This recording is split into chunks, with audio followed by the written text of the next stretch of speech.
ओम शांति। 19 तारीख की वाणी है। मीठे बच्चे, आत्म अभिमानी भव। चलते फिरते उठते बैठते यही अभ्यास करते रहो तो तुम्हारी बहुत उन्नति होती रहेगी। प्रश्न है, बाप की एक्यूरेट याद किन बच्चों की बुद्धि में रहेगी? जिन बच्चों ने बाप को एक्यूरेट जाना है।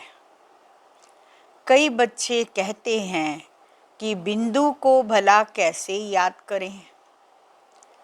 भक्ति में तो अखंड ज्योति समझ याद करते आए, अभी बिंदी कहकर मूंझ जाते हैं।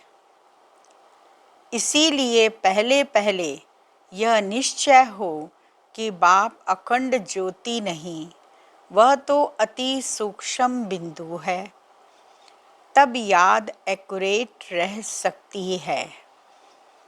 बाबा कहते, बच्चे, मन मना भाव का ज्ञान बाबा ने हम बच्चों को दिया है, इसीलिए हमको मन में परमात्मा को बिठा कर रखना है। बाबा कहते, सेकंड बाय सेकंड जो भी चलता है वह ड्रामा में नूंद है। तुम बच्चों को कितनी अच्छी नॉलेज है। अब सिर्फ बाप और वर्षे को याद करो, बस। कागज पेंसिल आदि की कोई दरकार नहीं है। ब्रह्मा बाबा भी पढ़ते हैं, यह तो कुछ रखते ही नहीं। सिर्फ बाप को याद करना है तो वर्षा मिलेगा। कितना सहज है। याद से तुम एवर हेल्दी बनेंगे। यह है धारणा की बात। लिखने से क्या फायदा होगा? यह तो सब विनाश हो जाएगा, परंतु कोई याद रखने के लिए लिखते हैं। जैसे कोई बात याद करनी होती है तो गांठ बांध देते हैं। यह तो तुम भी गांठ बांध लो। शिव बाबा और वर्षे को याद करना है, यह तो बहुत सहज है। योग अर्थात याद। कहते हैं बाबा याद नहीं ठहरती, योग में कैसे बैठें?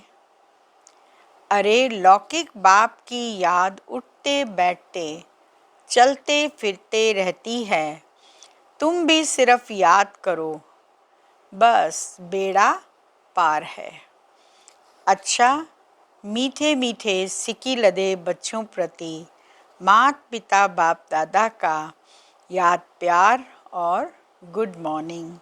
रूहानी बाप की रूहानी बच्चों को नमस्ते और रूहानी बच्चों की रूहानी बाबा को याद प्यार गुड मॉर्निंग नमस्ते। मुख्य सार है। पहला पॉइंट, स्वदर्शन चक्रधारी बन।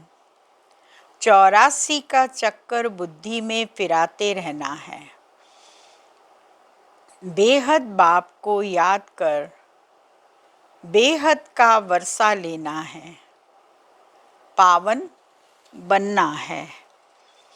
दूसरा पॉइंट है, किसी भी चीज़ की लालच नहीं करनी है। जो मिले उसमें खुश रहना है। रोटी टुक्कड़ खाना है, बाप की याद में रहना है।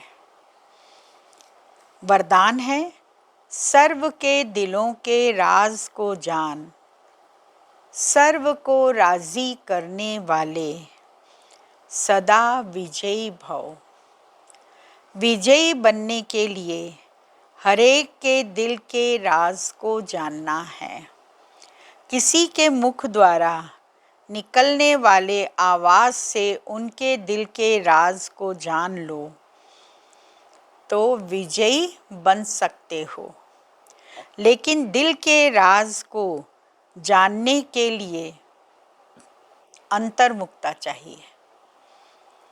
जितना अंतर्मुखी रहेंगे उतना हरेक के दिल के राज को जानकर उसे राज़ी कर सकेंगे।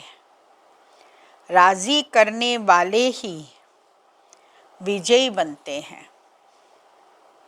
अगर किसी के दिल के राज को जानना है तो किस बात का पुरुषार्थ करना पड़ेगा? अंतर्मुखी रहने का। कहते भी हैं ना, अंतर्मुखी सदा सुखी।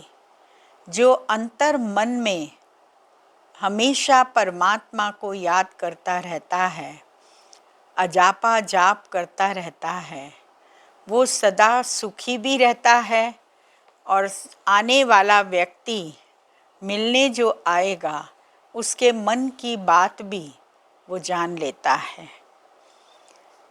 स्लोगन है, वैराग्य ऐसी योग्य धरनी है जिसमें जो भी फल डालेंगे वह फलीभूत अवश्य होगा।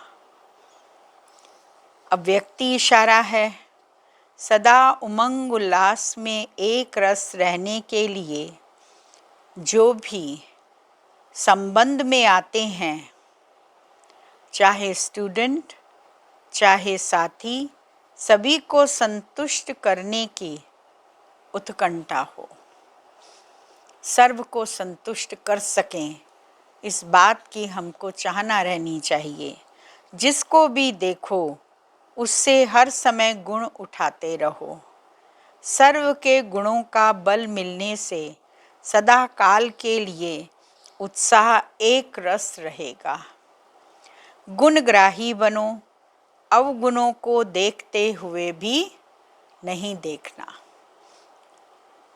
गुण भी होते हैं और अवगुण भी होते हैं, तो हमें किसी के भी अवगुणों को चित्त पर नहीं रखना है, न ही उन्हें देखना है, बल्कि उनकी विशेषताओं को देखकर कार्य में लगाने का कार्य करना है। ओम शांति।